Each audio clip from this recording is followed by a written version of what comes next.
जय श्री हरि, जय श्री राधे कृष्णा भक्तों। स्वागत है आपका फिर से एक बार हमारे चैनल भक्ति सागर व्लॉग्स में। और आज हम आपके लिए लेकर आए हैं वैशाख माह के महात्म्य का छठा अध्याय। इससे पहले हमने 5 अध्याय सुने।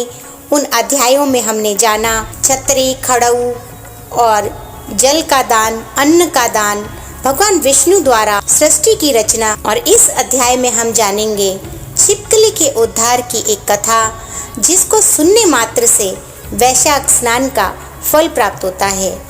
यदि कोई व्यक्ति वैशाख स्नान ना भी करे, फिर भी नियमित तौर पे प्रतिदिन अध्यायों का श्रवण करने से भी उसे वैशाख स्नान का फल प्राप्त होता है। इस महीने में जो है हमें क्या क्या दान पुण्य करने चाहिए, उन सभी की श्रेष्ठता के बारे में हम हर अध्याय में आपको बताते हैं। उसी प्रकार इस छठे अध्याय में दान पुण्य के जोर से छिपकली का किस प्रकार उद्धार हुआ, ये हम आज जानेंगे। तो इस कथा को सुनने अथवा सुनाने वाले को भी बराबर का फल प्राप्त होता है। यदि आपको हमारे द्वारा सुनाई गई कथा अच्छी लगे तो आप इसे अपने प्रियजनों और परिवारजनों के साथ शेयर अवश्य करें, ताकि आप भी इसको शेयर करने का लाभ उठा सके, उसका फल प्राप्त कर सके। तो चलिए इसी के साथ शुरू करते हैं। बोलिए श्री हरि की जय। छठा अध्याय, छिपकली के उद्धार की कथा। नारद जी बोले, हे नृपश्रेष्ठ, जो लोग थके हुए राही को जल नहीं पिलाते, वे नीच पक्षी का जन्म पाते हैं। इस संबंध में मैं तुम्हें एक पुरातन कथा सुनाता हूँ। इसमें एक ब्राह्मण और उसके घर की एक छिपकली की कथा है। पुराने समय में हेमांग नामक एक राजा था। वह इक्ष्वाकु वंशी राजा बहुत ही धर्मात्मा, जितेंद्रिय और ब्राह्मण भक्त था। पृथ्वी में जितने रजगण हैं, उस राजा ने उतने गायें ब्राह्मणों को दान की थी। वह हर प्रकार से ब्राह्मणों को संतुष्ट रखता था। उसने अनगिनत यज्ञ किए। उसके यज्ञ की कुशाओं से पृथ्वी पट गई। भूमि दान, स्वर्ण दान, अन्न दान आदि जो भी दान है, उस राजा ने वे सभी तो किए, परंतु जल दान नहीं किया। एक बार वशिष्ठ ऋषि उसके राज्य में पधारे और राजा को जल दान करने की सलाह दी।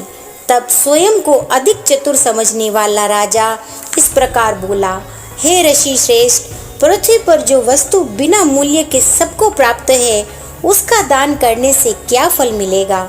जो वस्तु हर किसी को नहीं मिल पाती, उसको देना ही पुण्य है। ऐसे तर्कयुक्त वचन राजा ने कहे, परंतु जल दान नहीं किया। दान भी वह उन ब्राह्मणों को करता था जो लूले, लंगड़े और दरिद्री होते थे। वह वेद पाठी, तत्वज्ञानी तथा ब्रह्मवादियों को दान नहीं देता था।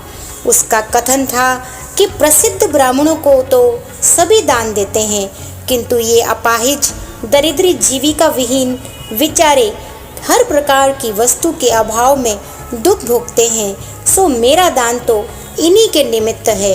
इस तरह वह दुर्बुद्धि राजा कुपात्रों को ही दान करता रहा, जिसके कारण वह 3 जन्मों तक पक्षी योनि को प्राप्त हुआ।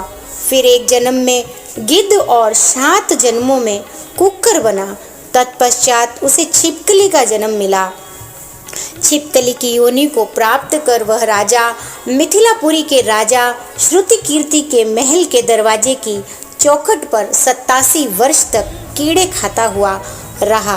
संयोग से एक दिन राजा श्रुतिकीर्ति के घर श्रुतिदेव नामक मुनि आए। तब राजा मुनि को देखकर बड़ा प्रसन्न हुआ। उसने अर्घ्य देकर गुरु के चरण धोए तथा उनके चरणामृत को जब अपने मस्तक पर छिड़का तो वह जल छिपकली के ऊपर भी पड़ गया। उस जल के प्रभाव से छिपकली को अपने पूर्व जन्मों का ज्ञान हो गया। तब अपनी पूर्व योनियों के दुख से दुखित हो वह छिपकली त्राही त्राही करती हुई यह कहने लगी, हे मुनिराज, आप मेरी रक्षा करें। छिपकली के मुख से मनुष्य की वाणी सुनकर मुनि आश्चर्यचकित रह गए। उस छिपकली से बोले, तू कौन है और तू शोकाकुल होकर इस प्रकार विलाप क्यों कर रही है? तू इस योनि को कैसे प्राप्त हुई? तू अपनी कथा कहे और मैं तुझे इस योनि से मुक्त करूंगा। मुनि के सांत्वना देने वाले इन वचनों को सुनकर वह छिपकली बोली, हे मुनिराज, मैं इक्ष्वाकु वंश का हेमांक नामक राजा था। पूर्ण वेदज्ञ, धर्मनिष्ठ और ज्ञानी भी था। मैंने अनगिनत गौओं का दान किया, अनगिनत यज्ञ किए, कुएं तालाब खुदवाए, बाग लगवाए, सब प्रकार के दान किए, धर्म पूर्वक प्रजा का पालन किया। किंतु फिर भी मैं 10 जन्मों तक जातक, गिद्ध और कुत्ते की योनि पाकर अब 12वें जन्म में छिपकली की योनि में आ पड़ा हूँ। आपके आगमन पर अभी जब राजा ने आपका चरणामृत लेकर अपने ऊपर छिड़का तो उसकी एक बूंद मेरे ऊपर भी पड़ गई। उसके पड़ने से ही मुझे सब जन्मों का स्मरण हो आया। हे ब्राह्मण श्रेष्ठ, अब आप मेरे दुखों का कारण बताइए कि किस पाप के फल स्वरूप मेरी ये दशा हुई है।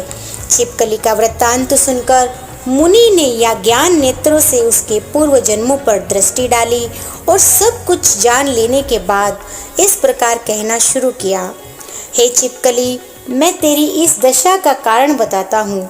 तूने नृप शरीर में दान, धर्म, यज्ञ आदि तो सब किए, किंतु विष्णु के प्रिय मास वैशाख में जल का दान नहीं किया। तूने जल को प्राय पदार्थ समझकर भी इसका महत्व नहीं समझा। इसके अतिरिक्त तूने सुपात्रों को भी दान नहीं दिया। तेरे दान के पात्र सब हीन व्यक्ति ही रहे। सुगंध से भरपूर सुंदर फूल वाले कांटेदार गुलाब की कोई पूजा नहीं करता। पीपल का वृक्ष ही पूज्य है। तुलसी की पूजा सब करते हैं। बेरी कटेरी को कोई नहीं पूजता। इसी प्रकार अनाथों की भी पूजा नहीं होती। हाँ, उन पर दया की जाती है। वे दया के पात्र हैं, पूजा के नहीं। अतः वेद पाठी, तपस्वी, ज्ञानी, सत्य शास्त्रों के जानने वाले ही पूजन के योग्य हैं। इनमें ज्ञानी भगवान को अधिक प्रिय है, अतः वे पूज्यों के भी पूज्य हैं। ऐसे ज्ञानियों की अवहेलना करने वाला मनुष्य पाप का भागी बनता है। तीर्थ स्नान एवं मूर्ति पूजन भी तत्काल फलदायक नहीं होता, किंतु ज्ञानी महात्माओं के तो दर्शन मात्र से ही मुक्ति मिल जाती है।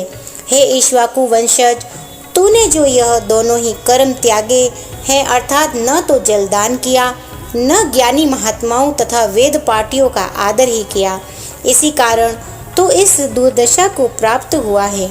हे राजा, मैंने जो वैशाख मास में पुण्य किया है, इसका फल मैं तुझे दूंगा।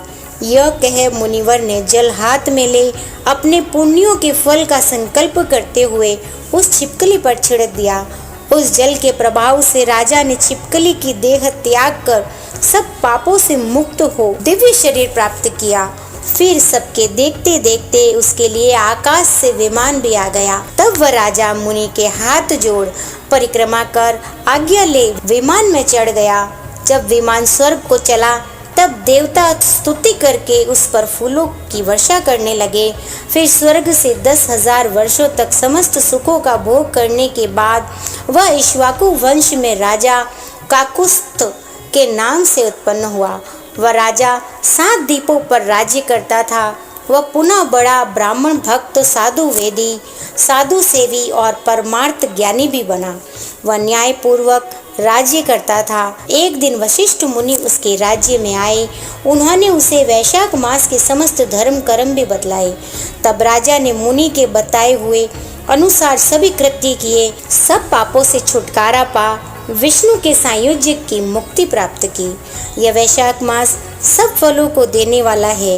इस पवित्र मास में जो मनुष्य यथाशक्ति दान धर्म करता है, वह दीर्घायु होकर भगवान का प्रिय बनता है और सब पापों से छूटकर वैकुंठ लोक को जाता है। इस महिमा को कहने, सुनाने अथवा बताने वाले व्यक्ति भी वैशाख स्नान का फल प्राप्त करते हैं। तो यहाँ पर ये 6ठा अध्याय समाप्त होता है। तो बोलिए श्री हरि की जय, गंगे माता की जय, वैशाख माता की जय। यदि आपको ये पाठ, ये कथा अच्छी लगी हो तो आप अपने प्रियजनों को, अपने परिवारजनों को भी इसका लाभ ज़रूर पहुंचाएं, उनको शेयर करें। यदि अभी तक आपने हमारे चैनल को सब्सक्राइब नहीं किया है तो सब्सक्राइब करें हमारे चैनल को और बेल आइकन का बटन दबाना ना भूलें।